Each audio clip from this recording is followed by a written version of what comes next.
Welcome to the Teen Life Podcast, where we research teen culture so you can focus on connection. My name is Hatchett, and I'm here again with Karlie and Tobin, and we have a heavy lineup for you today. We're gonna start off first in Caleb's corner, teen, like it's a teen culture thing. I can't even limit it to teen term, Looksmaxxing. Okay, can't wait to tell you about that. Then we're going to get into Tobin's trend, where he's going to talk about Zyn. And then to kind of cap the episode off, we'll jump into self-esteem. But to tell you a little bit about Looksmaxxing, okay, if you haven't heard about this, it's a trend on TikTok, okay? And it's basically about maxing your looks, okay? A practice involving several forms of body care routines, and that is being generous, okay? Calling these things body care routines in an effort to improve one's physical appearance. And it's mainly done by like young men who are trying to like get a better jawline, things like that, things that right now culture is saying is the things that you should strive for. There's some videos who are like, I looksmaxed for a week, and here's my before and after, and they'll like claim that their eyes shift, that their eye sockets move, that their face structure is different.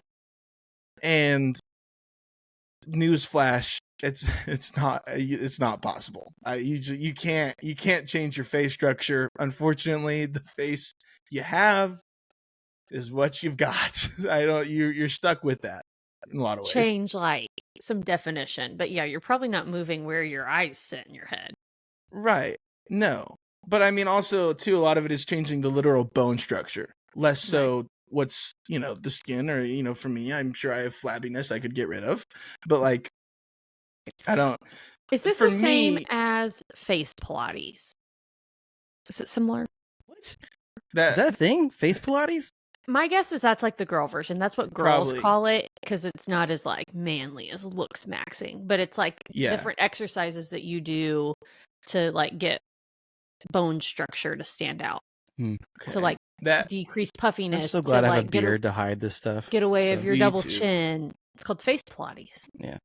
To me, yes, that would seem like the girl version of Looksmaxxing, because this is mainly geared towards like younger guys who need, to get that jawline that can cut through the ladies' hearts and stuff like that. And two, for me, I think there are ways, right, to improve how healthy you are, right, or just how good your skin looks with routines or just your diet and things like that. To me, the Looksmaxxing is like a quick fix for these things. That's just not achievable. And again, kind of affirming to younger guys, this is how you should look, right? If you don't look like this, if you don't have this, then like, you're never going to get anyone, right? And so it's just kind of very harmful. Again, a lot of these posts have the before and afters, and like they have like, it's just different lighting. They do their hair. Sometimes they'll shave to look different. I'm like, your face looks the same. Others, I'm like, it should be before and after puberty, not before and after Looksmaxxing, because I'm like, it's just sometimes, your body changes whenever you're a younger man. That's okay. There are products too. Okay. There's like whole products dedicated to this, including like a jaw trainer. Basically, this thing you just put in between your teeth and you chew on it to like train your jaw, or like chewing gum that's like harder to chew to train your jaw. Another thing that you might hear a lot of is mewing. It's a technique that also kind of help give you a square defined jaw look. Here's how you do it. Okay, you close your mouth, you place your bottom teeth just behind your upper front teeth, then you flatten your tongue on the roof of your mouth, then you move the tip of your tongue behind your teeth without touching, and you just clip that video. All audio listeners, I'm sorry, but I was just practicing. Check mewing, this out on YouTube or TikTok to watch Caleb attempt mewing. I've never been able to do this. I know some people talk about like this is a technique that they use in pictures, right, to like make their jaw look more defined for a picture. They'll mew. I try really hard to be like open-minded about the stuff from the next generations and teens, but this is making me feel like Clint Eastwood, like like big time. Like that gif of him just being like disgusted as he turns away. Like that's what I feel like right now. Like Grumpy Tobin is back. Just wait, Tobin. I hope you haven't looked at the notes because there's one that I just good. Before we move on from Mewing, though, I do want to point out, and this is also might be difficult to describe over audio, but one trend apparently that I have seen a teacher post about, I will post a TikTok too if you want to go watch it, is that this teacher said that some students will, like if a teacher asks them a question, they'll like do like the shushing, like put a finger in front of their mouth, and then they'll point to their jawline to be like, sorry, I can't answer your question, I'm mewing. Which most teachers would probably just take the silence and take it as a win. But yeah, I'm just saying. Like it's like a shh, I'm mewing. Oh my goodness! I can't. I've never seen a teenager do that in real life. I might start doing that to my students, like sarcastically. Please do. Yeah, as an adult, you should start doing that to your student. If you're like, no, can't answer. Sorry, working on my jawline. Going along with Looksmaxxing, probably another term that will make Tobin upset is mogging. Okay, Mogging. Yeah, I already don't like it. Yeah, it's big in Looksmaxxing talk. It basically just means like you think you look better than everyone else, right? So it's be like if an alpha male enters the room with a whole bunch of sigmas, okay. And he's been mewing, his jawline looks cut, he's been hitting the gym, he looks great, better than the rest of these losers. He's mogging, right? All the other people, they got mogged. Okay? And it is crazy. It's literally just a term to describe like I'm better than you. I feel like we're living real life Zoolander right now. That's what this feels like.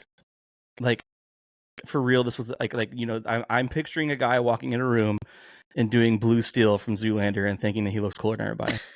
Yeah, that's what I'm picturing right now. Is that accurate? It gets crazier. Okay, there are creators who have created Looksmaxxing classes that you can pay for, of course, for a monthly fee.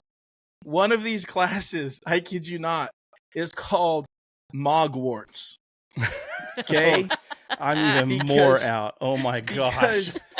All of these Looksmaxxers like made a joke about like mogging because that was a huge thing. And then they're like, ooh, Mogwarts. And then somebody actually made a class that you can sign up for $40 a month that like has coaches.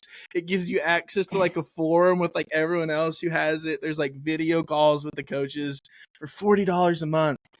Please make sure your teens, do not spend money on Looksmaxxing coaches. Please don't. It doesn't work. Save your money and use it for something cooler. Like Lisa's eggs. On that note, we need to see if we can get Teen Life Budget to send Caleb to Mogwarts because send me we'll get insider video and we'll do like one of those like inside edition behind the scenes like we infiltrated Mogging. Oh my goodness! If someone who's listening wants to sponsor Caleb for Mogwarts, all I need is a month. In the maybe 2, just 1 month. Maybe 2. I promise I'll do it. We'll see if there's a difference. If my jawline if my facial structure changes. And then this last one, I put it in here because like I think and I would hope that most teens or people that like see this stuff would be like, okay, this is dumb. But then again, like it's dangerous. The fact that people even label this as a solution is a term called like bonesmashing. Mm-hmm. It is what it sounds like. You grab like a blunt object and then you like smash your bones in a hope that they will heal and grow back in a different structure than they were before. Oh my gosh. I've heard of this for noses that men think like if you get like that broken nose that it'll look more manly. Yeah. And so, like, you know, you have people that are claiming they're going to town, like, with a hammer on their face. And it's just, some people use, like, smaller objects to hopefully, like, you know, break up the jaw. It's crazy. It's genuinely insane. Again, I think it's easy for, like, me to laugh at this side of TikTok, make jokes about it at a distance. But really, like, if you're putting myself in the shoes of, like, me in high school, things like that, insecurity and these people that are preying on the insecurities of these young men of like, you have to look a certain way, right? If you don't look this way, you're wrong. And to teenagers, especially teenage boys, there's not an easy fix, right? And there's no way to really change the bone structure. I think putting behind this way that if you don't look a specific way, then you're not attractive or anything like that. That's something you need to put behind you, right? You only have so long as a teenager. You should enjoy it. You should enjoy it. And I promise you, everybody is unique.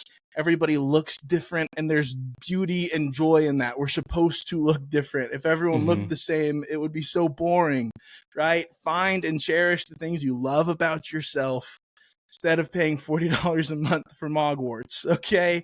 But genuinely, like, I hope everyone out there knows, like, you are beautiful, you are loved, right? Everyone has their own beauty. You don't have to look a certain way. And so to me, I think it's just a funny thing to laugh at, but also acknowledging, like, the fact that they are preying on insecurities of these young men and stuff like that, that's not okay. So yeah, I thought I had the scariest segment today, and maybe I don't now. So sorry. Tobin's trend this week, we're going to talk about Zyn or nicotine pouches. I mean, we're saying Zyn because that's the most popular one, but there's just right off the top, parents, if you are listening, teens, if you're listening, but mainly parents, there is not just one brand of nicotine pouches. There's Zyn's the main one. That's the one that's kind of going viral right now. But there's also On with an exclamation point, and Velo are the other big ones. And then there's a bunch of knockoff other brands as well. So just be aware of that. But with cigarette smoking on the decline, like, some tobacco companies have shifted their focus to smokeless tobacco products, including oral nicotine pouches, which you may be thinking to yourself, like, well, they have had chewing tobacco, or what's it called, snuff or something like that, for years.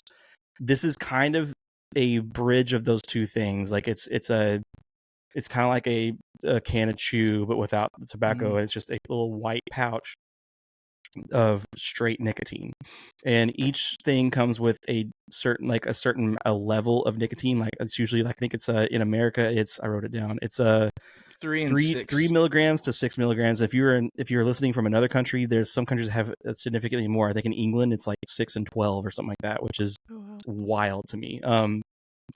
They contain nicotine powder instead of a tobacco leaf.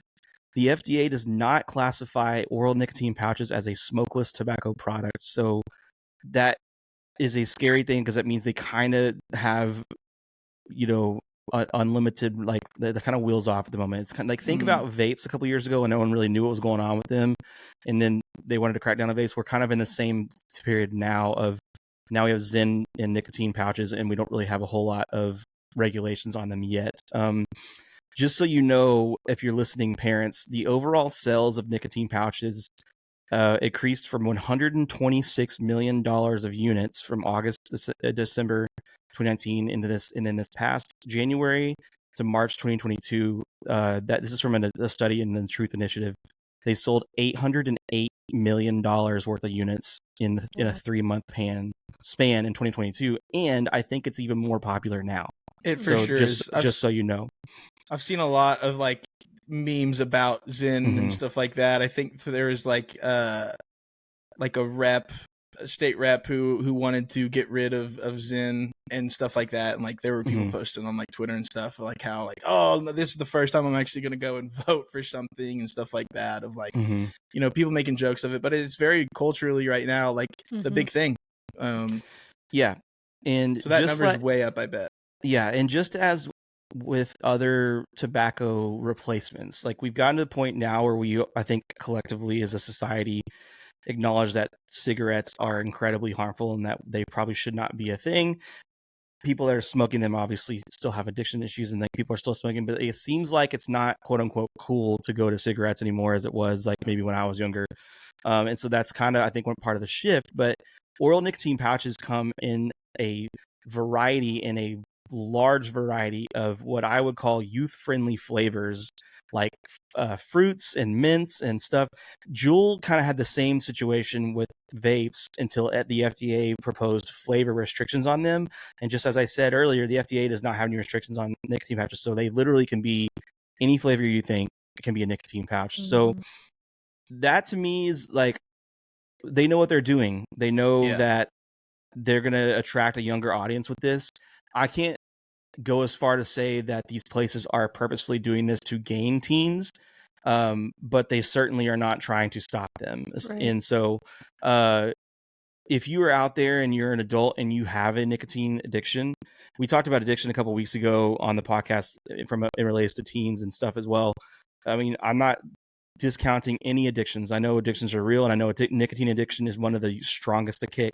So if you're using this to kick or replace cigarettes, like fine, like I get it.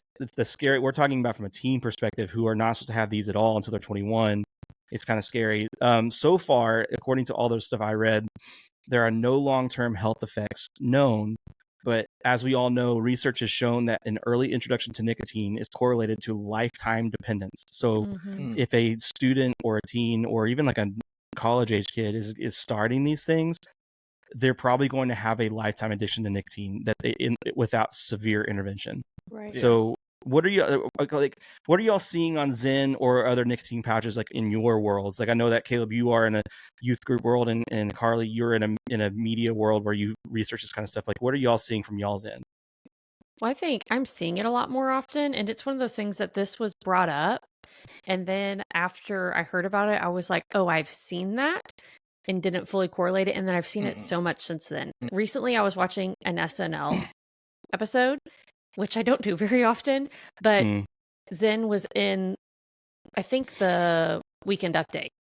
Okay. Like one of the side characters like popped in a Zyn pouch, and they were like, did you just put in a Zyn pouch? Like they kind of made a joke about it. So it is like a cultural moment. Yeah. I'm seeing lots of TikToks, especially from girl perspectives, where it's like, your boyfriend's been over when, and it showed like these Zyn pouches all over the house, that he was taking them out and just like leaving them all over the house or all over his room, all over the car, which is super gross. Can I just say for a moment, from a girl perspective, this is not an attractive trait or dependency or habit to have. This does not, I don't know, this doesn't help you in the girlfriend realm. I'm just saying. I think it's kind of gross. I feel like the other thing about these right now is like, even like tobacco or like dip pouches, things like that, of like, most people are having to like find a bottle to spit it in, things like that. With Zyn, I'm pretty sure you just swallow it, right? And so it's a little harder to even detect if someone has a pouch in, things like that. It's a little easier to fly under the radar. And I think going back like to what Tobin said of like, right, even if you can't locate, long-term health effects, the big things with jewels and vapes is like the metal, or you don't necessarily even know what's going in. And the pool here is like, well, it's just nicotine powder. But two, think that and dependent on this thing for the rest of your life to even get through a day. Do you even want to have to worry about budgeting for the cost of it every week? Yeah. Things like that. And just for what? Right. And so I think that's kind of from teens what you have to ask yourself. Yeah, right, I think. And look forward. Go ahead, Karlie. I was just going to say, as a teen, it could be something that like, hey, I'm just going to try that, and you think it's super fun. And 20 years down the road, you're going, that completely changed my life. And this is something that now I'm still struggling with that didn't seem like a big deal at the time. And so I think we need to put a little perspective in and have conversation. Yeah. There's two things or three things about this, and then we can move on to the next thing, is that one of the lies about this is that it's safer. And it's the safest form of nicotine, which it is true from what we know now. But as we said, we don't know the long-term health effects. So like, yes, is it safer than smoking or chewing tobacco? Sure, like, because tobacco is very bad for you, and that's a proven scientific fact. But it's still addictive, and so that's one of the lies about it, is that we're saying, hey, it's safer. Like, and like that, like I said, that may be true, but we're talking about safer from a very unsafe place. The second thing is that they're $5 a can, and I don't know how many a can has in it. At least in Texas, I went to the gas station the other day to get gas, and I knew we were talking about this in the podcast. I looked behind the counter at all the options, and the Zyn packs were $5 per can, and I think there's like maybe 10 pouches in each can. So I mean, like about 15 is what Google says. That's $5 for maybe 2 days, maybe 3 days, depending on how bad your addiction is. And so like that, I think about like like when we talk about the money ramifications of it. And if you're a parent listening, you need to know that these things are small, and they are not like old school chew or dip where like if someone has it in their cheek, it's very obvious. You cannot see these most of the time when they're in the lips, like on purpose. Like they are created that way on purpose. So if you know that your teen might possibly be involved with this, it's going to be hard to spot unless you find actual evidence, because they're not going to just walk in and have this giant wad of whatever in their cheeks. So just parents just know that they are intentionally sleek and intentionally like there's like, I've seen TikToks of kids literally walking around with them, and they like say show your Zyn, and they pull up their lip, and then there it is, and it doesn't look like they have it in there at all. Yeah. So just be aware of that. And like last thing, and then we'll move on to yours, Karlie. Like teens, if you have already gotten to this point where you're addicted to these things, like I'm encouraging you to like seek help with that, and because you're going to need help outside of just, hey, I'm going to quit this, because nicotine's no joke. And if you are not on these yet and you're a teen and you have friends that are, like, I cannot stress enough how much, like, you don't have to be judgmental or whatever, but like just stay away from nicotine. Like, it's like I said, this is the safest version of this stuff, but like this is you can do it one time and immediately be locked on, and the next thing you know, you have a lifetime problem. So yeah. Well, getting into the last topic today, and honestly, Caleb kind of introed a little bit when we were talking about Looksmaxxing, but I want to talk about self-esteem, which is a huge deal for teenagers. And the definition I found is self-esteem is a confidence and satisfaction in oneself. So before we get into this, do y'all remember anything that someone said to you in middle school or high school that like affected your self-esteem, maybe for good or bad? 100%. Yes. Multiple times. Yeah. I like have, and I'll link this to, I can't remember if it comes out before or after, but I'm actually writing a blog about this for the Teen Life website. And so I'll put that there too. But a teacher said something to me as a student that was well-meaning, and it was someone I loved and trusted. And I still think about it as an adult, like almost 20 years later. Yeah. I like still every now and then when I do something, I'm like, oh, but it was like a comment about my lips, and which is weird. It was a female teacher. Let me say that. It wasn't like a creepy man, but I like still sometimes will be like, oh yeah, she's right. Like, I don't know. I feel like something that I want to point out is things that affect self-esteem and little random offhanded comments, especially maybe that adults make if they're not fully thinking about, can have a lasting impact on the life of a teenager, like well into adulthood. Yeah, definitely. And like you said, like, there's things I can think back too. Yeah, even one-off comments. There's people who still today will come up. This old lady at Cracker Barrel said, "I want you on my football team," and it's like so well-meaning. It's like, I have a son who's a foot taller than you, but not quite as wide and stuff like that. I'm like, oh my word. Like, all I could do is laugh, right? But where I am now in my life, that would affect me so much differently, right? Of me being the same height and stuff in high school, or being like, what? Like, what does this mean? And so there's little one-off comments that can happen. And there's still some stuff of people in my life that I've looked up to, and stuff that have just said stuff off the cuff that has stuck with me today, has affected. I'm probably way less confident now than I was in high school. A lot of because of that stuff sticks with you. Well, I think for our teenagers too, they're hearing that person, and with the online part of that too, they're either getting it said about them, or something to think about. If a teenager sees a video of someone that looks like them and they go into the comments and see nasty, mean things that other people are saying about that person, it's easy to attach that to your own worth too. Or if you're an adult and you make an offhanded comment about someone that you see on TV or around, like I've seen this a lot with, of course I'm going to bring this in, with the Taylor Swift thing, that if all these, especially maybe men, are making comments when she was being shown on NFL games, and they're making comments about how she looks, or the fact that she's being shown a lot, what is that telling your daughter who's sitting next to her going like, hey, I kind of have the same body type as Taylor Swift. Like, what are you saying about her? And what does that say about me? Or why are you speaking bad about her? I don't know. Like, I just think sometimes teenagers are exposed to even more than they were when I was in high school, because of the nature of social media and technology. Or not even the same body type or looking similar, right? If you find someone that like you look up to, like a Taylor Swift, or even someone who posts something on Instagram, they're like, they're pretty. And then someone just comments on it and they're like, well, I won't ever look like that. And they're saying how ugly they are. What would they ever say about me? Right. It doesn't even necessarily have to be the same or similar body types whenever you're just in that world of always comparison, right? Of whether you're comparing yourself as similar or like unattainable, you're always it's always a game of comparison. I feel like it's so tough. Right. And like Caleb said with the Looksmaxxing stuff, this is not just a girl issue. It really isn't. Boys struggle with the same thing. And so I want to talk about a few of the effects of low self-esteem. I think we kind of have an idea of what causes low self-esteem, but when teenagers have low self-esteem, they tend to have less confidence. They tend to avoid risks. So they're going to be a little more cautious in life.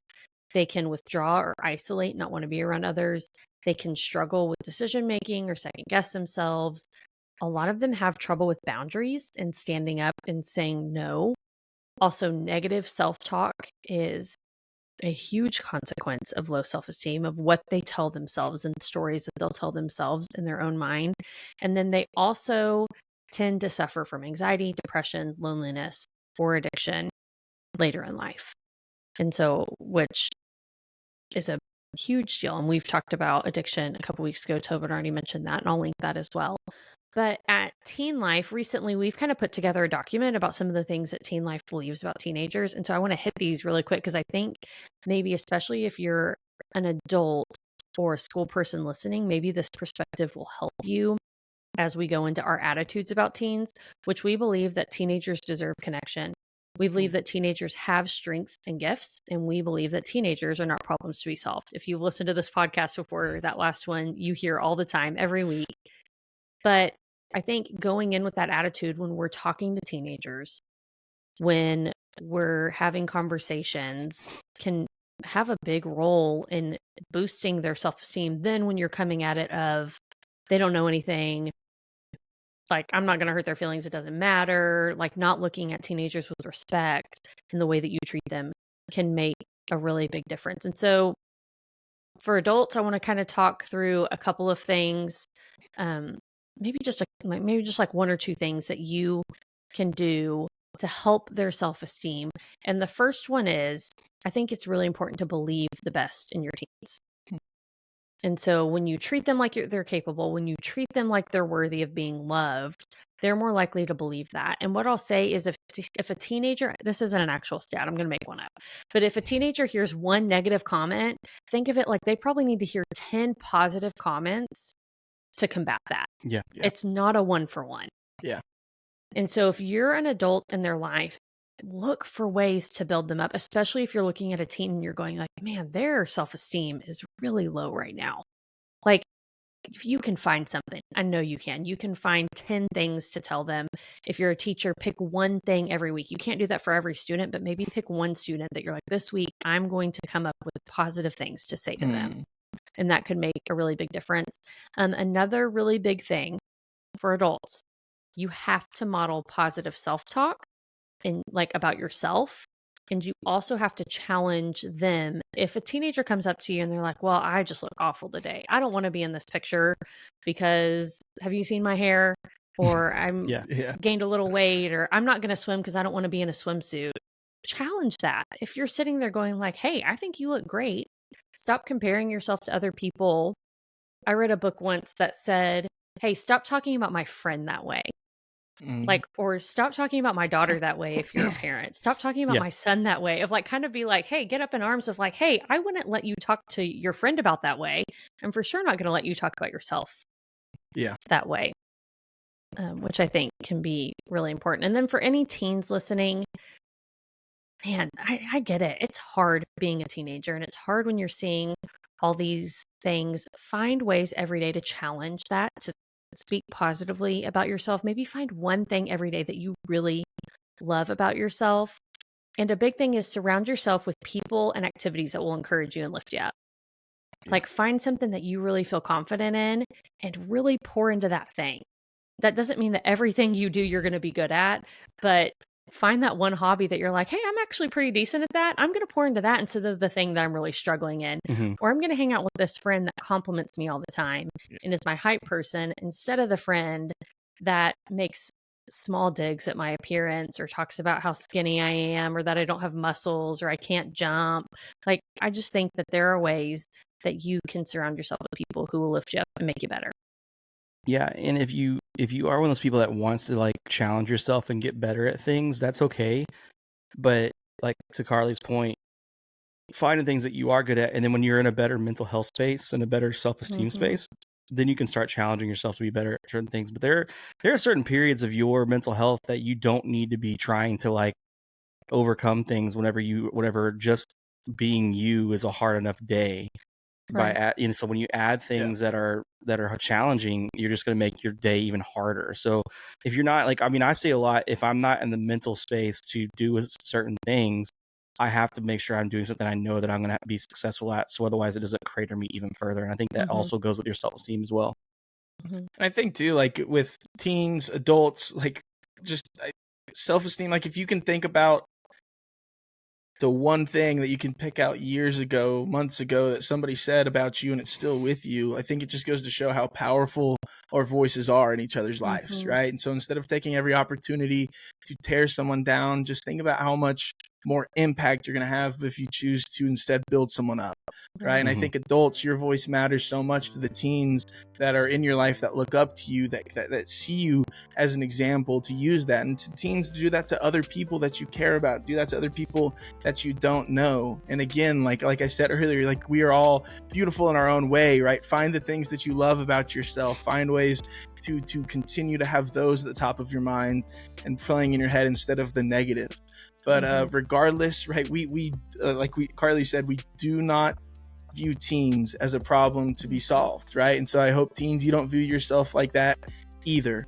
But right now we're going to go ahead and wrap up. So wherever you are, just make sure you just subscribe to us on YouTube, whatever platform you listen to. Leave us great 5-star reviews because of how awesome we are, and all of that. Make sure you like a video wherever you're watching.